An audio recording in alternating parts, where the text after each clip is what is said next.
présente pour les personnes aînées de la capitale nationale l'Association québécoise de défense des droits des personnes retraitées et pré-retraitées, AQDR, section Québec, est fière de vous présenter Aînés, on vous écoute. Bonjour et bienvenue à Aînés, on vous écoute. Vous pouvez toujours nous rejoindre comme d'habitude au 418-524-0437 à l'AQDR Québec. Alors, c'est un plaisir de vous recevoir aujourd'hui et de vous entendre, de vous parler de ce dont nous allons vous parler, c'est-à-dire un sujet fort intéressant. Il s'agit du Centre Estrade. C'est un centre de valorisation du patrimoine vivant. C'est un organisme sans but lucratif fondé en 1981, connu sous le nom de Les Danseries de Québec. Il adopte en 86 son nom actuel, Estrade. Ce nouveau nom reflète l'élargissement des champs d'intérêt de l'organisme et des multiples sphères des arts traditionnels et du patrimoine vivant depuis plus de 35 ans. Estrade est un acteur culturel important dans la région de Québec.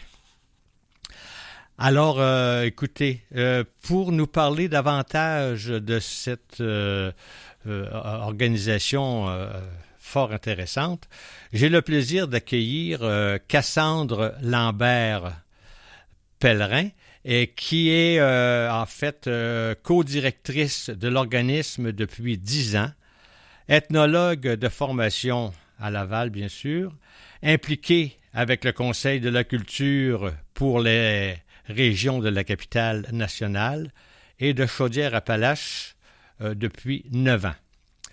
À titre de présidente depuis bientôt 3 ans. Alors, bien sûr qu'on peut toujours communiquer avec l'organisme pour avoir plus d'informations possibles. Alors, bonjour Cassandre. Bonjour Pierre.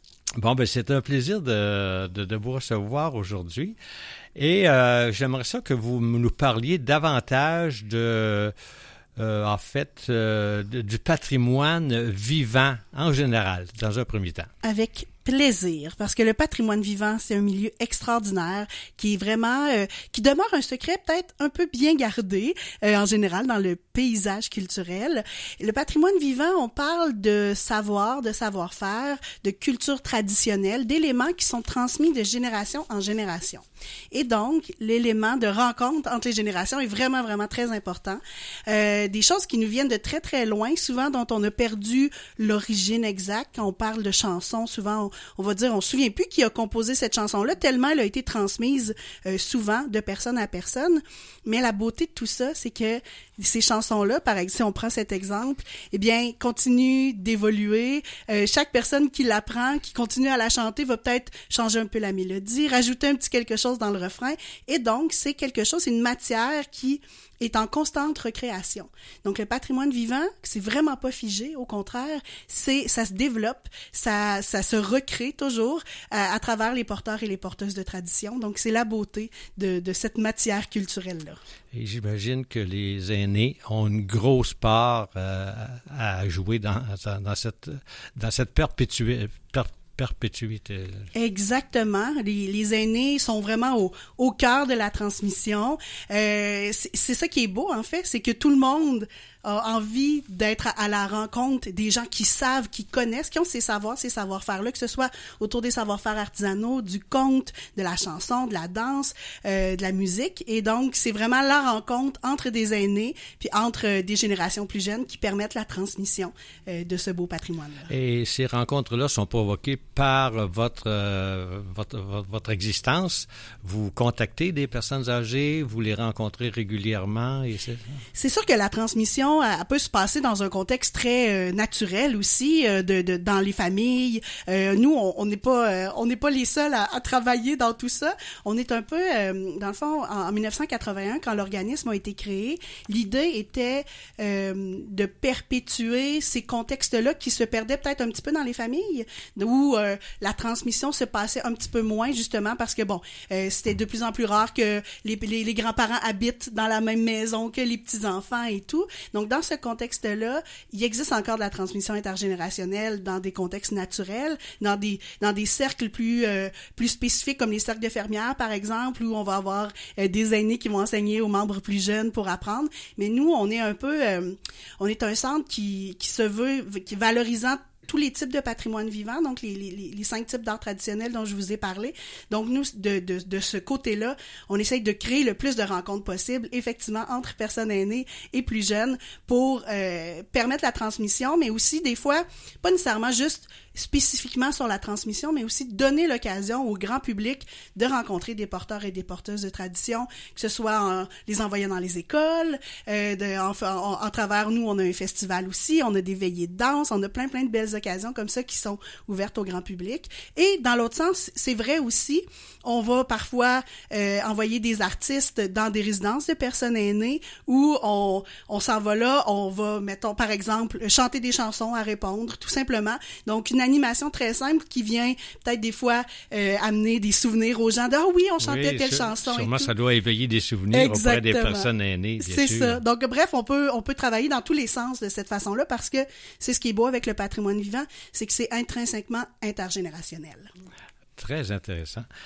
Est-ce que c'est un OBNL que votre Exactement. organisme? Oui. Un OBNL puis aussi un organisme de bienfaisance enregistré. On a les deux statuts. Donc, mais oui, l'idée est vraiment de propager la joie et le plaisir du patrimoine vivant sans autre objectif. Donc, on peut parler d'une activité là avec les jeunes et les plus âgés, d'une activité intergénérationnelle, n'est-ce pas? Exactement. Nous, c'est vraiment ça. Puis c'est ça qui est plaisant avec, par exemple, les veillées de danse traditionnelles qu'on organise. On les fait tout près d'ici. D'ailleurs, on est dans Limoilou actuellement. Donc, nous, nos veillées de danse se tiennent au centre Jean-Guy Drolet.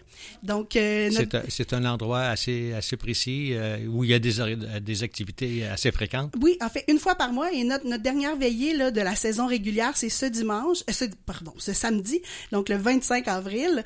Donc, et là, c'est vraiment une veillée de danse qui, entre 7h30 et 11h le soir, on va danser, tout le monde ensemble.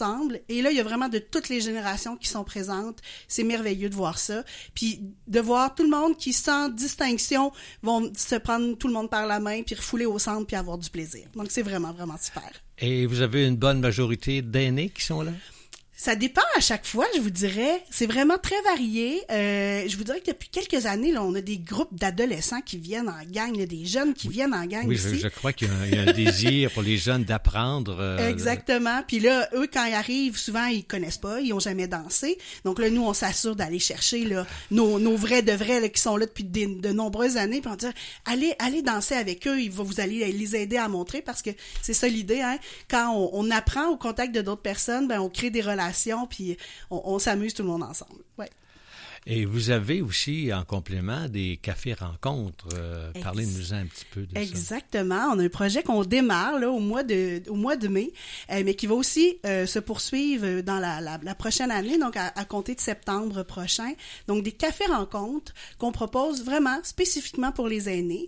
On va se promener dans différentes bibliothèques de la Ville de Québec et on va mettre ça autour de des thématiques précises, que ce soit la chanson, que ce soit traditionnelle, évidemment, que ce soit aussi la musique ou même différents éléments autour des savoir-faire artisanaux. Donc, on va avoir des cafés-rencontres pour amener les gens à se rencontrer, des gens qui font déjà l'idée et pas de leur apprendre, mais des gens qui ont déjà cette pratique-là. Mais souvent, par exemple, si moi je fais de la dentelle, souvent c'est quelque chose qu'on va faire à la maison avec ces petites choses. On n'a pas nécessairement l'occasion de rencontrer des gens. Donc, l'idée, c'est de regrouper des praticiens et des praticiennes. L'idée, en fait, nous est venue parce que nous, on fait plein d'activités. Il y en a plusieurs qui se déroulent le soir.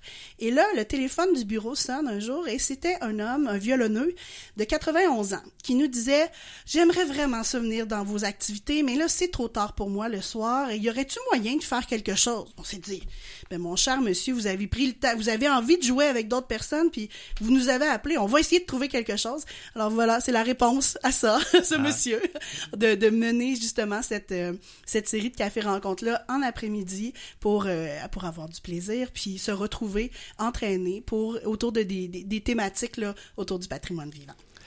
Et une petite question comme ça, dans les bibliothèques, là, est-ce que vous êtes dans une salle spéciale ou vous êtes à même les rayons? On ne sera pas à même les rayons parce que là, on va mener un petit peu de train. Là, on va jaser, Oui. on va chanter, on va s'amuser. Donc oui, il va y avoir des salles spéciales à chaque fois. Donc ça va être vraiment une belle occasion comme ça pour un petit groupe. L'idée, c'est toujours de regrouper un maximum de 20 personnes environ.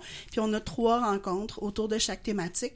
Donc de créer un petit groupe le temps de 3 mois pour se rencontrer autour de cette pratique-là. Puis qui sait si les gens vont continuer, ils vont peut-être rencontrer des nouvelles personnes, avoir envie de continuer, de poursuivre les rencontres. Mais nous, on va être là pour mettre une petite étincelle dans ces activités-là.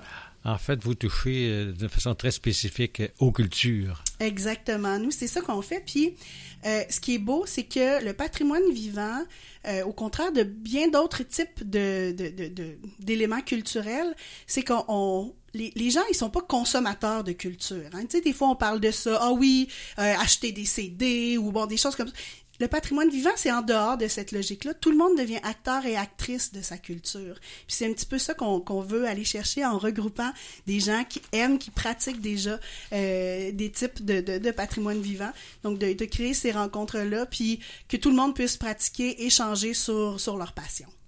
Vous, en tant qu'ethnologue, vous devez apprécier être dans ce domaine-là parce que vous touchez, en fait, à la société en général, de plus jeunes et aux plus âgés. Et c'est contributif à tous les paliers, n'est-ce pas? Exactement. Moi, ma formation que j'ai faite à l'Université Laval, on parlait de ethnologie et patrimoine. C'était vraiment ça le titre là, de notre formation. Puis j'aurais pas pu trouver un meilleur emploi que ce que j'ai actuellement. En fait, moi, j'ai continué jusqu'au doctorat, mais j'ai pas écrit ma thèse. Moi, je travaillais sur la transmission des savoir-faire textiles à l'extérieur de la famille, puis je m'intéressais spécifiquement au cercle de fermières du Québec. Et puis, c'est que je travaillais déjà à Estrade, au Centre de valorisation du patrimoine vivant. Et donc, le besoin de finir, de compléter ce processus-là, finalement, je le vivais à tous les jours dans mon travail. Donc, c'est ainsi que je n'ai pas complété mon doctorat à cause de ça, mais parce que c'est vraiment, vraiment une belle application du parcours là, universitaire que j'ai eu.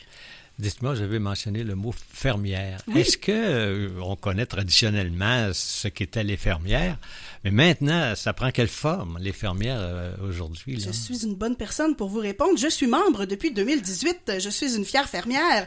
Eh bien, c'est encore des groupes de femmes, donc un groupe d'intérêt autour de la transmission, oui, des savoir-faire artisanaux, mais aussi l'amélioration des conditions de vie des femmes au Québec, mais aussi ailleurs dans le monde. Donc, on a des causes sociales sur lesquelles on travaille. Il y a plusieurs... des fois, par exemple, moi, dans le fond, dans la ville de Québec uniquement, on a 12 cercles différents. Donc, il y a beaucoup, beaucoup de cercles. C'est encore très dynamique. Plusieurs cercles ont plus de 100 membres là, dans la ville. Donc, ça se passe bien. Évidemment, on a une grande variété de générations qui sont là. On a quand même un bon pourcentage qui sont des aînés, mais qui sont très dynamiques ou qui sont accompagnés par les plus jeunes générations pour vraiment continuer à prendre part là, au niveau d'énergie qu'elles ont. Et puis, la plupart des cercles continuent à faire des rencontres et de jour et de soir pour s'adapter avec leurs membres. Et ils ont des expositions annuelles, des salons de Noël, des choses comme ça. Donc, c'est encore un milieu très, très dynamique. Puis, à la grandeur du Québec, il y a encore aussi vraiment une association là, bien intéressante de ce côté-là. On parle beaucoup de la région de la capitale nationale. Maintenant, on a mentionné aussi la région de Chaudière-Appalaches. Qu'est-ce qui se passe dans les Chaudières-Appalaches? En fait, vous savez, quand on fait des choses qui sont dans la région ici, souvent, on a envie d'aller de l'autre côté du fleuve aussi parce que c'est pas très, très loin. Nous, on a la chance avec Estrade d'avoir vraiment un beau réseau d'artistes de porteurs, de porteuses de tradition qui sont des deux côtés du fleuve. Donc, nos actions se déplacent de ce côté-là aussi parfois. Mais ce qui est beau en patrimoine vivant, de l'autre côté du fleuve, justement, il y a plusieurs initiatives. Nous, on fait nos veillées de danse à Québec, mais il y en a aussi à Lévis. Donc, les veillées de danse traditionnelles de Lévis qui sont là. Du côté plus de Beaumont, il y a l'organisme Marée Musique qui font aussi plein d'autres activités autour du patrimoine vivant. Donc, c'est très, très dynamique là, dans les deux régions, assurément. Et lorsque vous faites une rencontre comme ça, vous avez évidemment des personnes aînées, des aînés et des plus jeunes. Votre recrutement se fait comment, là, vous, auprès des RPA, par exemple? Est-ce que vous touchez les RPA un peu? Nous, souvent, on va aller à la rencontre des gens dans les RPA directement pour des activités précises pour eux. Puis ensuite, évidemment, s'ils ont envie de venir participer à nos activités grand public, c'est tout à fait possible. Pour ce qui est de notre série de café-rencontres, on va avoir des invitations précises qui vont être envoyées aux différentes associations qui regroupent les aînés. Également, c'est sûr que les bibliothèques ont parfois des activités qui sont spécifiques aussi pour les aînés. Donc, on va utiliser leur réseau de cette façon-là. Puis, on va aller faire le tour des RPA qui sont à proximité des bibliothèques qu'on rencontre, justement pour encourager les gens à venir participer. Et si on a des gens parmi nous qui apprennent pour la première fois votre existence, là, qu'est-ce que vous pourriez leur dire là, comme invitation, et puis en fait pour les sensibiliser, puis pour qu'ils puissent avoir accès les moyens de communication, par exemple? Bien, vous pouvez toujours nous appeler au 418-647-1598. Oui. Donc, c'est possible de nous appeler pour prendre des informations sur ce qu'on fait. Sinon, notre site Internet, c'est le cvpv.net pour Centre de valorisation du patrimoine vivant. Voilà. Et puis, je vous dirais de jamais avoir peur de nous contacter. Nous, on est tellement contents quand il y a des nouvelles personnes qui veulent s'intéresser à ce qu'on organise. Et puis, ayez pas peur non plus de venir seul, parce que en patrimoine vivant, dans nos veillées de danse, en général dans nos activités, les gens se disent « est-ce que je devrais venir seul ou accompagné? » Ayez jamais peur de venir tout seul, parce que le milieu du patrimoine vivant, on est toujours à la recherche de la prochaine personne qui va avoir envie d'apprendre avec un porteur ou une porteuse de tradition. Donc nous, on accueille les nouveaux et les nouvelles à bras ouverts. Donc, n'hésitez pas à venir dans nos activités.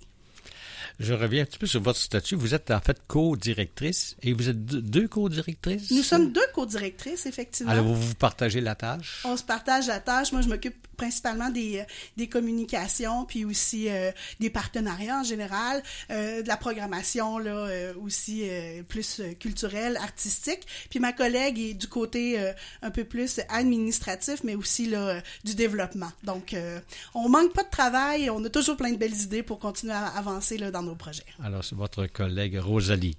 Rosalie, c'est notre troisième collègue. On est deux co-directrices, mais on a Rosalie qui est notre adjointe à la direction. Ah, qui est l'autre directrice? Kathleen Pouliot. Ah bon? Donc, voilà. Donc, okay. Voilà. Puis Rosalie, c'est notre adjointe qui nous aide là, dans 1001 tâches. Donc, on est vraiment une belle petite équipe de 3 pour faire beaucoup d'activités dans toute l'année. On tourne autour de 350 à 400 activités par année. Oh là là! Donc, on fait travailler beaucoup d'artistes, de porteurs, de porteuses de tradition qui s'en vont à la rencontre des publics un petit peu partout au Québec. Et vous n'êtes que 3? Eh oui! Oh là là! On a beaucoup d'énergie. Bravo. Alors bien, écoutez, ce fut un plaisir d'entendre ça et j'espère que nos aînés ont apprécié votre participation et puis qu'ils vont contribuer puis y participer de plus en plus. Merci beaucoup. Merci beaucoup, Cassandre, et voilà, et longue vie à Estrade. Alors, chers auditeurs et auditrices, je vous souhaite une bonne semaine et à la prochaine. L'Association québécoise de défense des droits des personnes retraitées et pré-retraitées, AQDR, section Québec, est fière de vous avoir présenté Aînés, on vous écoute. Pour connaître tous les services offerts, visitez le aqdr-québec.org ou encore téléphonez au 418-524-0437. Poste 0.